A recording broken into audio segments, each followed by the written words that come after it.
Happy birthday মা। Happy birthday মা। ওরে আমার সোনা মেয়ে, কি খাবি বল? এই নে 500 টাকা ধর। মা আমাকেও দাও। তুই কি করবি টাকা দিয়ে? এই নে 100 টাকা ধর, এর বেশি পাবি না, ভাগ এখান থেকে। আরে চলে এসেছিস, কি করেছিস 500 টাকা দিয়ে? আমি সব বান্ধবীকে নিয়ে সব টাকা খরচ করেছি। বাহ আমার সোনা মেয়ে, যা ঘরে গিয়ে বিশ্রাম নে। আর তুই কোথায় আগুন লাগিয়ে আসলি 100 টাকা দিয়ে? মা আমি তোমার জন্য জুতো নিয়ে আসছি। জুতো? জুতো দিয়ে কি হবে?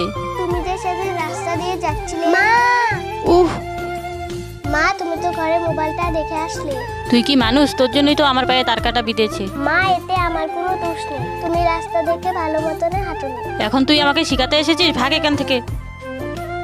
মা সেদিন তোমার পায়ে তার কাটা বেঁধেছিল, তোমার জুতোটা নষ্ট হয়ে গেছে, তাই আমি তোমার জন্য নতুন জুতো নিয়ে আসলাম।